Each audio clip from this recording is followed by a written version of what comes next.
Realme disinyalir akan meluncurkan jajaran smartphone G series terbaru ke pasar Indonesia.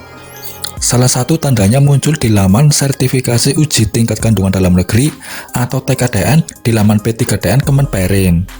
Di kolom merek dan tipe, tertulis ponsel Realme dengan nomor model Realme RMX 3501. Perangkat tersebut terpantau sudah mengantongi nilai TKDN sebesar 31,15%. Bulan lalu, smartphone Realme C31 terlihat di situs web sertifikasi NBTC Thailand. Selain itu, perangkat ini telah muncul di otoritas IEC Eropa dan situs web TÜV Rheinland. Spesifikasi Realme C31. Menjelang peluncuran, smartphone Realme C31 telah menerima sertifikasi penting FCC. Daftar tersebut menunjukkan bahwa C31 akan hadir dengan baterai 5000 mAh. Namun kapasitas pengenal sel akan menjadi 4890 mAh. Selanjutnya, daftar tersebut mengungkapkan bahwa baterai ponsel akan menawarkan dukungan pengisian cepat 10 Watt. Juga daftar tersebut mengkonfirmasi bahwa ponsel akan menjalankan sistem operasi Android 11. Ada kemungkinan OS tersebut memiliki lapisan Realme UI 2.0 di atasnya. Di bawah tenda, Realme C31 dapat mengemas MediaTek Helio atau prosesor Unisoc P610 yang sama kompetennya.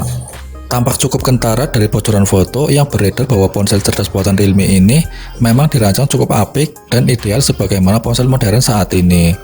Akan tetapi, sayangnya untuk informasi mengenai dimensi bodi sekaligus bahan rangka dari spek Realme C31 tersebut masih menjadi rahasia yang belum terungkap. Hanya saja jika melihat dari segi tampilan fisik, terutama di sektor belakangnya, bodi dari Realme C31 ini terlihat dilapisi dengan sentuhan warna modern berupa navy blue.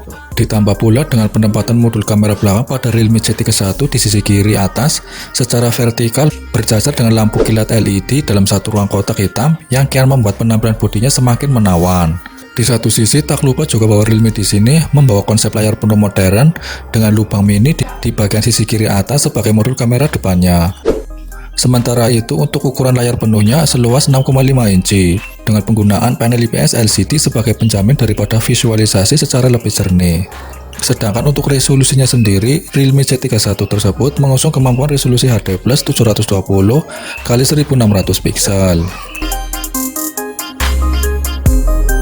Bergerak ke sektor kamera, menurut website 9mobile.com, Realme C31 mungkin telah menggunakan 3 kamera belakang dengan sensor masing-masing 50 megapiksel kamera utama, 2 megapiksel makro, dan 2 megapiksel kedalaman. Sekaligus dukungan fitur LED flash sebagai pendukung guna memaksimalkan hasil foto yang lebih berkesan dan tampak cukup jernih. Di sisi lain, tak lupa juga kamera depan yang diusung yakni 8 megapiksel. Turut menjadi kamera yang mumpuni dalam memberikan akses jaminan foto selfie yang lebih menawan dan memuaskan. Bahkan sebagaimana kamera utamanya, di sisi lensa depan dari kamera ponsel ini juga bisa merekam video dengan kualitas 1080 piksel. Mengenai soal harga Realme C31 sendiri, masih belum diketahui informasi detail mengenai nominal harganya. Meski begitu adanya, tak sedikit beberapa rumor dari berbagai sumber yang menyebut bahwa harga Realme C31 akan dibanderol pada kisaran 1-2 juta rupiah. Tentu saja sebuah nominal yang cukup murah untuk kelas ponsel mid-range. Hanya saja harga tersebut masih berstatus prediksi atau perkiraan saja, sehingga tak menutup kemungkinan bakal ada perubahan nominal harga ketika nantinya resmi diumumkan atau dirilis.